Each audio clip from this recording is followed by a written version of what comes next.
Today we're going to talk about fractions as parts of a whole. Fractions are numbers that name a part of a region or part of a set. Today we're going to talk about fractions that name part of a region or part of a whole. The numerator is the number above the bar in a fraction. It usually tells how many parts are shaded on a shape. The denominator is the number below the bar in a fraction. It tells how many parts there are in all. In this first example, I have 2 total parts. In fractions, all the parts must be equal. If I shade in 1 out of the 2 parts, 1/2 of my shape is shaded.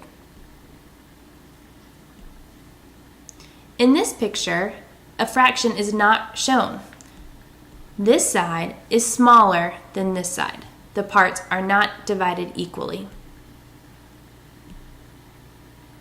In this example, I have 4 equal parts, so my denominator is 4. If I shade 3 out of the 4 equal parts, my fraction of shaded part is 3/4.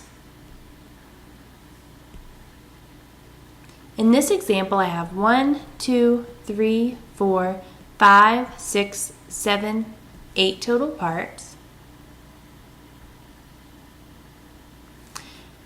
And if I shade in 2 out of the 8 total parts, my fraction shown is 2/8. In this example, I have 1, 2, 3, 4, 5, 6, 7, 8, 9, 10 total parts. So my denominator is 10, and one of them is shaded. 1/10 of the region is shaded. In this region or whole, I have 1, 2, 3, 4, 5, 6 equal parts, and 4 are shaded. 4/6 is shaded. In my next example, I have 1, 2, 3, 4, 5, 6, 7, 8 equal parts, and 3 are shaded.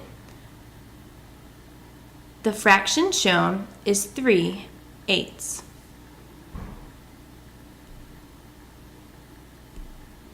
Here's another example. I have 1, 2, 3, 4, 5, 6, 7, 8 equal parts, and 7 of them are shaded. 7/8 of the region is shaded. Now let's look at fractions in word form and write them in number form. Number 1 says 2/10. I write 2/10. Number 2 says 3/4. I write 3/4. Number 3 says 5/8. I write 5/8. And number 4 says 2/3. So I write 2/3. And that concludes our lesson on fractions, parts of a whole.